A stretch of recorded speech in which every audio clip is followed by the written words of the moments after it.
मोक्षमार्गस्य नेतारं भित्तारं कर्मभूभृतां ज्ञातारं विश्वतत्त्वानां वन्दे तद्गुणलब्धये। सभी को जय जिनेन्द्र। मेरा नाम समर्पण जैन है। मैं श्री लाल बहादुर शास्त्री राष्ट्रीय संस्कृत विश्वविद्यालय में पीएचडी कर रहा हूं। आज का मेरा विषय है पांडुलिपि शोध में पाठ प्रमाणिकता, सिद्धांत, विद्या और प्रयोग। पाठ प्रमाणिकता जानने से पहले हम जानेंगे कि पांडुलिपि किसे कहते हैं। पांडुलिपि मनुष्य द्वारा लिखी गई सामग्री है जिसे हस्तलेख या मैन्युस्क्रिप्ट भी कहते हैं। वह कम से कम 70 साल पुरानी होनी चाहिए। आधुनिक युग में जिस तरह से हम लेखनी के द्वारा कागज पर लिखते हैं, उसी प्रकार मनुष्य सभ्यता के आरंभ और विकास की अवस्थाओं में यह लेखन ईंट पर, पत्थरों पर, शिलाओं पर किया जाता था। पांडुलिपि भारतीय ज्ञान परंपरा का आधार है। इसमें प्राचीन ज्ञान सुरक्षित रूप में संचित है। पांडुलिपि लिप्यासन। लिप्यासन मतलब वह वस्तु जिस पर अभी तक पांडुलिपि का कार्य किया गया। ताम्रपत्र, भोजपत्र, ताड़पत्र, चर्मपत्र, अगुरुपत्र, अभिलेख इत्यादि सभी लिप्यासनों पर अभी तक पांडुलिपियों का कार्य किया गया। अब देखते हैं कि क्यों आवश्यकता पड़ी हमें सभी ज्ञान को लिपिबद्ध करने की। ज्ञान को स्थायी रूप से सुरक्षित रखने के लिए अध्ययन और अनुसंधान का आधार है ये पांडुलिपियां। संस्कृत और परंपरा का संरक्षण करना इन पांडुलिपियों का काम है। आने वाली पीढ़ियों तक ज्ञान का हस्तांतरण करना, प्रामाणिक पाठ की रक्षा करना, ये सभी पांडुलिपियों का कार्य हुआ करता है।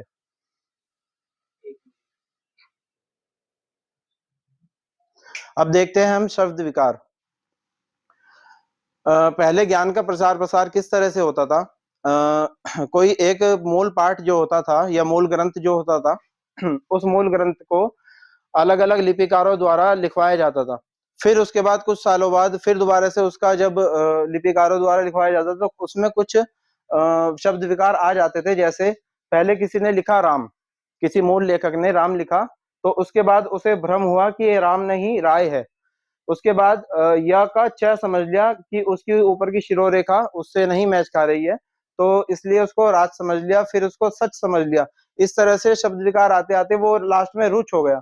तो यही कारण है कि हमें पाठ प्रमाणिकता की अभी तक आवश्यकता पड़ी। अब समस्या क्या आती है कि हमारे पास पांडुलिपियां अनेक हो जाती हैं, पर लेकिन शोधार्थी को यह नहीं पता होता कि शोध कैसे करे या फिर किस पांडुलिपि को अपनी आधार बना करके उसका शोध करना चाहिए। तो उसी के लिए हमें पाठ प्रमाणिकता की आवश्यकता पड़ती है। अब जानते हैं कि पाठ प्रमाणिकता किसे कहते हैं। लिपि की समस्या के बाद पाठ आता है। मूल लेख के द्वारा जो ग्रंथ लिखा जाता है वह मूल रचना ही मूल पाठ होती है। पांडुलिपि शोध का मुख्य कार्य शुद्ध पाठ की खोज करना है। इस शोध पाठ को ही प्रमाणिक पाठ कहा जाता है। ग्रंथ की प्राचीन से प्राचीन प्रति की खोज करके मूल पाठ के अत्यंत निकट जाना ही पाठ प्रमाणिकता कहलाता है। वही पाठ पूर्णतः विश्वास योग्य होता है। उसी पर अनुसंधान कार्य किया जाना चाहिए। उसमें कोई विकृति नहीं होती और अनावश्यक शब्द भी उसमें नहीं होते। अब देखते हैं उसके महत्व क्या क्या है। ग्रंथ का यथार्थ सही ज्ञान होना, अनुसंधान विश्वसनीय होता है, उससे इतिहास और संस्कृति की रक्षा होती है। पाठ प्रमाणिकता का निर्णय किस प्रकार से हमें करना चाहिए वह देखते हैं।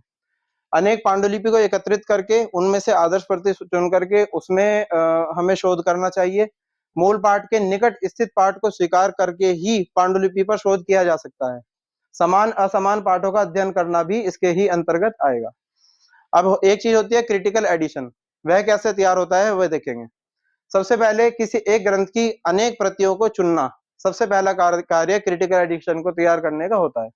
उस ग्रंथ की विभिन्न प्रतियों को एकत्रित करना, सभी प्रतियों का तुलनात्मक अध्ययन करना, उसमें से सबसे शुद्ध पाठ का निर्णय करना कि हमें इसी पर कार्य करना है, और इसी कार्य को क्रिटिकल एडिशन कहा जाता है।